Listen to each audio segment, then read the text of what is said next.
ในตอนเช้าของวันที่24กันยายน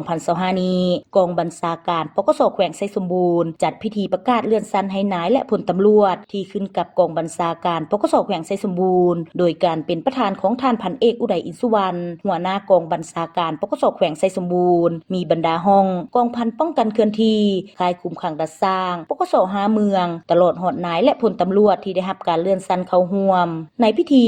พันตรีดาวบันดรไสยวงศ์รองหัวหน้าห้องการเมืองกองบัญชาการปกส.แขวงขึ้นผ่านข้อตกลงเลขที่2328 2329และ2330ทับปกส.ลงวันที่25สิงหาคม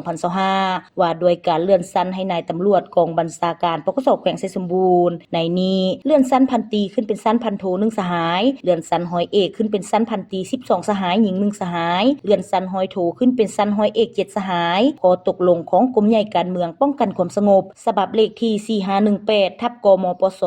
ลงวันที่21สิงหาคม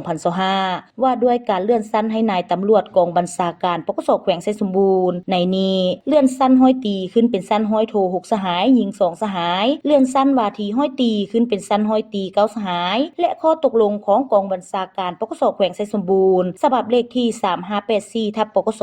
ลงวันที่9กันยายน2025ว่าด้วยการเลื่อนชั้นให้พลตำรวจกองบัญชาการปกส.แขวงไชยสมบูรณ์ในนี้เลื่อนชั้น10เอกขึ้นเป็นชั้นวาทีร้อยตรี24สหายหญิง3สหายเลื่อนชั้น10โทขึ้นเป็นชั้น10เอก4สหายหญิง2สหายให้เกียรติขึ้นประดับชั้นโดยท่านพันเอกอุดัยอินทร์สุวรรณหัวหน้ากองบัญชาการปกส.แขวงไชยสมบูรณ์โอกาสนี้ประธานได้ยองยอสมเสยต่อนายและพลตำรวจที่ได้รับการเลื่อนชั้นที่ได้มีความบุกบืนห้าวหันมีมานะจิตอดทนขยันขันแข็งในการปฏิบัติหน้าที่การเมืองตามการมอบหมายจนญาติมาได้ผลสำเร็จในหลายด้านพร้อมทั้งเน้นหนักให้พร้อมกันเพิ่มทวีความรับผิดชอบต่อหน้าที่การเมืองของตนให้สูงขึ้นสุมทุกเหื่อแหงสติปัญญาประกอบส่วนเข้าในเวียกงานวิชาเฉพาะที่การจัดตั้งมอบหมายให้เอาใจใส่ฝึกฝนล่อหลอมตนเองโศกหูห้ำเฮียนเพื่อเฮ็ดให้ตนเองมีความรู้ความสามารถและมีความสำนิสำนาญตั้งหน้าประกอบส่วนเข้าในเวียกงานป้องกันความสงบอย่างแข็งแร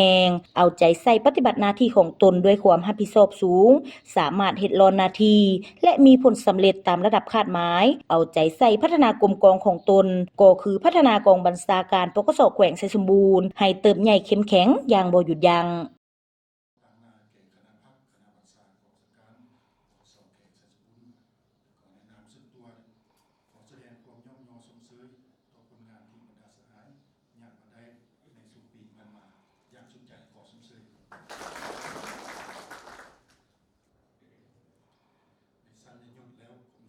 ต้องมีความรับผิดชอบต่อหน้าที่ของตัวเองให้สูงขึ้นกว่าเก่าให้เป็นแบบอย่างนำหน้า